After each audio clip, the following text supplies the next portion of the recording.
All right, everyone, let's get started. Today, we're going to be tackling Baryta Carbonica. Now, this is a huge polycrest remedy, an absolute must-know, and we're going to break it down using Alan's Keynotes as our guide. This is going to be super important for both your clinical work and, of course, for crushing those exams. Okay, so here's the game plan.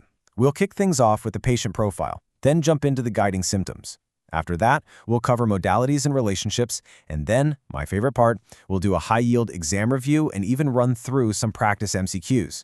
Pretty straightforward, right? Let's get to it. So, Section 1, the patient profile. Look, before you can understand any remedy, you've got to understand the person it fits. The Constitution is the foundation for everything else, so let's really dig in here. This is foundational stuff.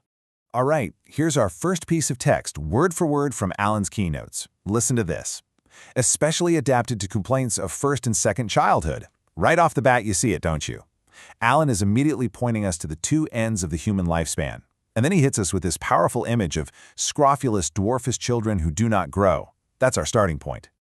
Okay, let's unpack that. First and second childhoods, that's just a classic way of saying infancy and old age, right? Periods of dependency. Now, scrofulous, you'll see this term a lot. It points to a tubercular tendency. Think swollen, hard glands. And dwarfish is pretty clear. Stunted growth both in body and mind. But here's the exam gold, right here. See that pointer? Baryta is for kids who don't grow. What's the flip side? Calcarea Carbonica, for kids who grow too fast. You absolutely have to know that distinction. It comes up all the time. And Alan keeps building on this theme. He writes, memory deficient, forgetful, inattentive. Child cannot be taught, for it cannot remember. And then he pivots to old, cachetic people. See what he's doing?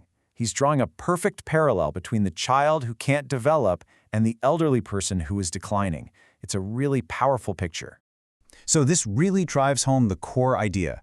The mental weakness in the child who just can't learn is a mirror image of the physical and mental decline in old age. And that's why this key triad is so useful. If you walk away with just 3 things about Baryta's constitution, make it these: developmental delays in kids, all sorts of glandular problems, and degenerative conditions in the elderly. Got it? That's the essence of the remedy. All right, Section 2. Now that we have the constitutional picture, let's get into the nitty-gritty, the characteristic guiding symptoms.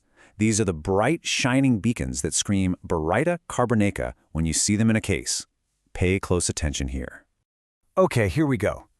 Persons subject to quinsy take cold easily, or with every, even the least, cold, have an attack of tonsillitis prone to suppuration. Wow. If you're going to highlight one thing in your notes, this is it.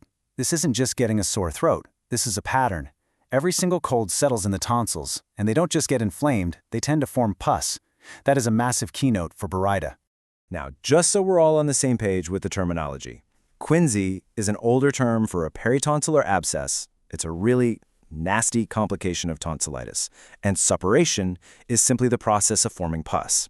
So when you put it together, Alan is telling us that for Baryta patients, a simple tonsillitis has a very high chance of turning into a serious pus-filled infection.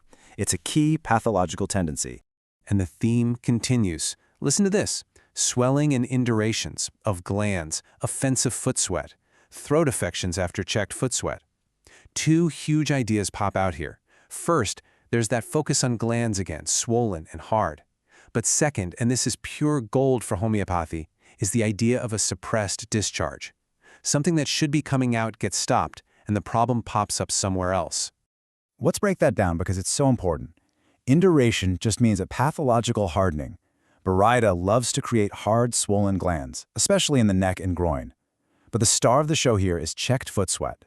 This is a high-yield concept, guys.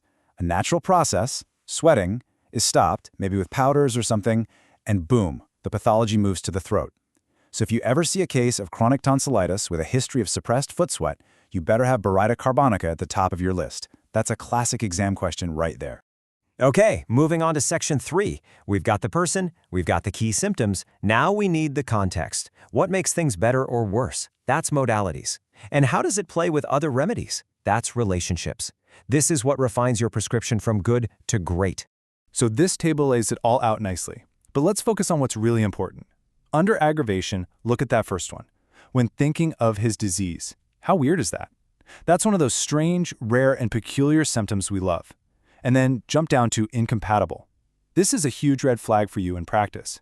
After Calcarea Carb and scrofulous affections, Baryta Carb is a no-go. You have to remember that one. It's a critical safety and efficacy point. All right, Section 4. This is where we pull it all together. Time for the high-yield exam review.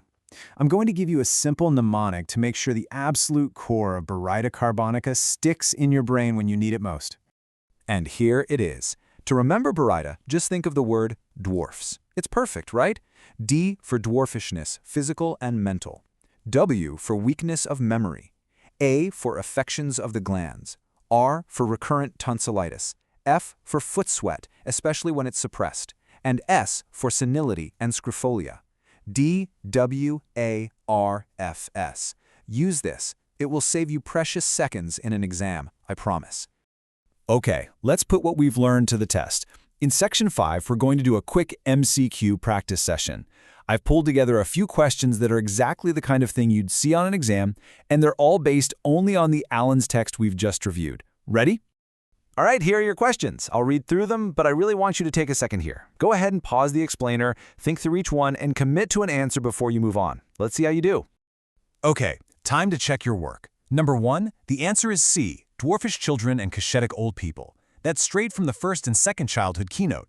Number 2, the incompatible remedy is D, Calcarea Carbonica, a critical relationship to know. Number 3, that weird mental symptom, C, thinking of the disease.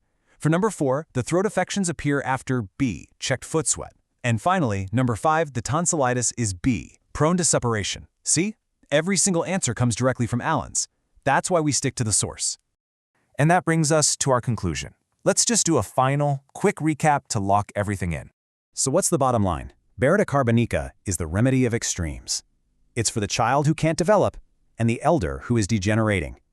You see it in the glands. You see it in the tonsils that love to form pus.